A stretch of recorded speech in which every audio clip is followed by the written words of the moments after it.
شروع اللہ کے نام سے جو بڑا مہربان اور نہایت رحم فرمانے والا ہے۔ الصلاۃ والسلام علیک یا رسول اللہ وعلی آلک و اصحابک یا حبیب اللہ۔ السلام علیکم معزز ناظرین و سامعین، اللہ تعالیٰ سے دعا ہے کہ اللہ تعالیٰ آپ لوگوں کو خوش و خرم رکھے اور آپ لوگوں کی تمام تکالیف پریشانیوں کو دور فرمائے۔ آج کی ویڈیو کا عنوان ہے علامات قیامت سے کیا مراد ہے۔ امید کروں گا کہ یہ معلومات آپ کے علم میں اضافہ فرمائے گی اور آپ اس ویڈیو کو شیئر کریں گے، چینل کو سبسکرائب کریں گے تاکہ دوسرے لوگ بھی اس معلومات سے مستفید ہو سکیں۔ پیارے دوستو، بڑھتے ہیں ویڈیو کی جانب۔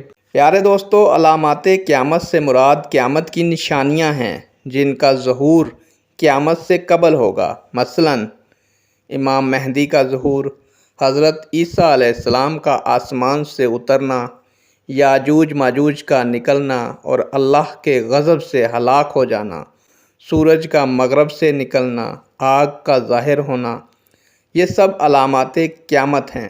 اس طرح جب قیامت کی تمام نشانیاں ظاہر ہوں گی، پھر حکم الہی سے حضرت اسرافیل علیہ السلام سور پھونکیں گے جس سے سب کچھ فنا ہو جائے گا۔ پھر جب اللہ تعالیٰ کو منظور ہوگا دوبارہ سور پھونکا جائے گا جس سے تمام مردے زندہ ہو جائیں گے۔ اللہ اکبر۔ نیک دعاؤں کے ساتھ آپ سے اجازت چاہوں گا۔ اللہ تعالیٰ آپ کا اور میرا حامی و ناصر ہو۔ اللہ حافظ۔